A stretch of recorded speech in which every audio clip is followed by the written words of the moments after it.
everybody. Oh, it's wild over here. Okay, so I'm making this video for the record for an autistic family. What I mean by autistic family, I mean two neurotypical parents with an autistic child. Okay, and they are in luck because I am autistic and I have two autistic kids, and I know exactly what they're talking about. I know exactly what they're talking about because I, one, did those same behaviors as a child, and I remember everything and how it felt and how my parents reacted to it. And then I got older, and guess what? I had two autistic kids, and I went through it with them too. So it was easier for me to correct because I understood fully like what was happening at that moment. I didn't react in a negative way to make the behaviors worse. For that reason, I feel blessed. That's what my YouTube channel is called. I got Proof I'm Blessed, ASD, because I went through all these things as a child, and for this reason, I'm blessed because now I'm experiencing it with my kids, and it's not as, I don't feel as lost, yeah? Still, the behaviors can be challenging. I'm not gonna say they're not, but I'm not lost at all. Okay, so this is a video I'm making for this family, and they had expressed to me that they have a daughter. Hey, it's a post from a man, a dad, okay? And he says, my daughter keeps biting and hitting my wife, and we don't know what to do about it, and it's heartbreaking. Okay, so for the record, let me just share with you guys what I used to do as a child. I used to smack and hit everybody that tried to touch me. As soon as they tried to like hold my hand, whether they were trying to be nice to me or direct me, I was just a full like, I was more like, don't touch me, but it didn't even feel like the thought of don't touch me. It was more just like, it just felt like pure stimulation, which means that there was no negative thought or like a mean or bad behavior. So when people say, oh, it's behavioral, it wasn't a bad behavior, okay? It's just the way that my brain processes information, okay? And the way that it processes stimulation. As soon as somebody touched me, it was just overpowering, and I felt the need to react to it. I just had to move back and fight the force. I don't know how to explain it, okay? And a lot of times, there was certain situations where they were trying to be sweet to me, and I didn't know how to deal with the emotional part of it. And so I was just like trying to like high mask, but instead what would come out was like, whenever anybody would come and try to touch me or be like playful with me, I would be like, I don't know why it was my first reaction just to hit, like to come back with the same stimulation, but I didn't know how to do the right appropriate type of engaging. You know, I was just doing the same stimulation, if that makes any sense. Like, they were coming and touching me, and that felt very overpowering, so I was matching it, you know, just like giving it right back. But I didn't know how to process the emotional part of it, so I was being, you know what I'm saying, a little like weird about it. Like, I didn't know, and I'm gonna say weird. I don't like people say that about me. If you're not autistic, don't tell me I'm weird, because I'm gonna bite your head off, okay? Just fun fact. Okay, but I would flip out, and there was times when I was trying to be playful with my mother, and I was ready probably about for the record, I didn't talk till I was 7, and I stopped talking from 10 to 11, so around this time I was about 8 years old, okay? I had just started talking again. I'm in there, you know, doing my thing, trying to talk, trying to engage, and I started trying to be playful. That was my next little, like, you know, milestone. I was trying to like engage and do pretend play. I didn't know how to do it appropriately. Clearly, they should have known that because I was already delayed in that area, but they didn't, you know?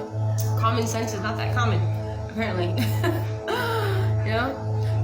And they were picking me up and playing with me, and I don't know, like in my head I just thought like, oh, like a puppy or something, and so I started to like lick like a little animal, like, you know, like a little cat, like, you know, like I licked my mom's face, okay?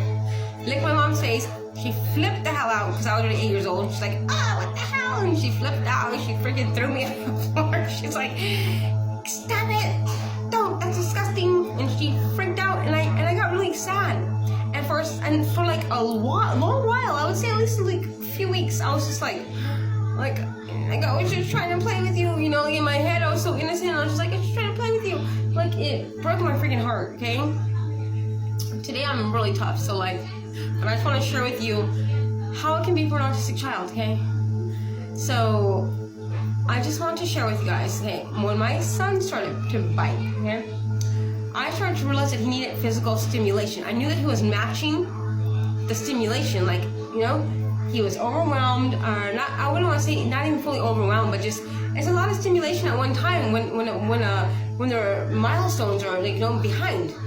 So the stimulation that is normal for have you ever had like a child and they be like a little infant and they're like, okay, don't shake her, don't move her too much because it's too much for the little infant, okay? Same thing for a child on the spectrum that is delayed in their milestones. Don't do what a 15-year-old is able to do, even if they're 15. If you go and look at their IEP and it shows that parts of their development is at like 3 or 4 or 5 years old, okay? Settle down, bring it down a notch, okay? Just saying. That's where you're getting that reaction. Also, a person, or any person, autistic or not, if they feel that they're losing control, they're gonna panic, okay? So when you start treating an autistic child like they don't know what the hell they're doing, and it's like, oh, just give me that, let me just, you know, let me help you, or like just grab them real quickly without the respect. And let me tell you what, an autistic child's gonna pick up on this way faster than any neurotypical child. Why? Because we're analytical, we're thinking about things all the time, and because people constantly treat us like this, we become aware of it more quickly, okay? So, not shaming any parents, it's very easily to happen because it has happened with me with my children, okay? And I'm autistic, and I have autistic kids. So, even with me, this happens, okay? And this takes a parent to practice it. Remember, you know, that this child is some areas of their development is delayed, and let me tell you what though, an autistic child, just because their development level is delayed in certain areas, doesn't mean that when they become an adult, that they're not going to get right back where they belong in their development. And often you're going to find that if they have the right support, they're going to excel even farther than a neurotypical. Okay, just saying. Okay. So, it's very important to know that if they start doing that fighting, you're grabbing, you're touching them too much, okay? I know it's hard to deal with because you probably have them in public or you're trying to help them, redirect them to do something. You're gonna have to take the extra time. I'm sorry, you can't just go and just try to like, no. And this happens a lot with women, okay? Probably why she's biting the mom more, okay? I'm an alien, so I picked up on it quick, okay? But an autistic child does not like to be manhandled, okay? Another child is used to like mom scooping them up and doing what they need to do. An autistic child doesn't, they don't operate the same way. Do not manhandle a child, which is why I say ABA is not the best choice for a child on the spectrum that is under the age of 4, okay?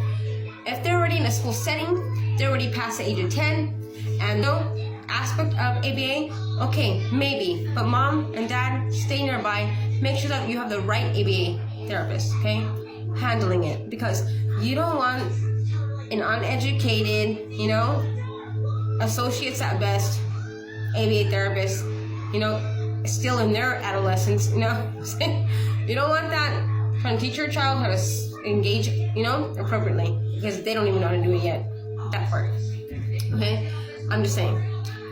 So, mom and dad, with the little biting of the baby biting, you're going to get them some chewy toys, and also, physical sensory input. My daughter, I have videos on here, where I have my daughter doing like water activities. Okay, water activities help a lot. It gives them a lot of physical sensory input, okay? And my daughter has like, okay, there's one scenario, let me give you an example. I have a water table and she has cut fruit, okay? I like to combine as much sensories as possible. So you got the touch, taste, and scent, okay? Cut up fruit, give her a little pretend shish kebab, you know, a little plastic shish kebab. I usually use like a plastic drumstick, like for like drumming. She shoves the little fruits on. She likes to do that. She likes to put the little fruits on the shish kebab. She tastes them. She smells them. She plays in the cold water, and it helps relax her. Also, there's a little brush. You can just brush your little body like a little bristle brush for like a baby's head. use that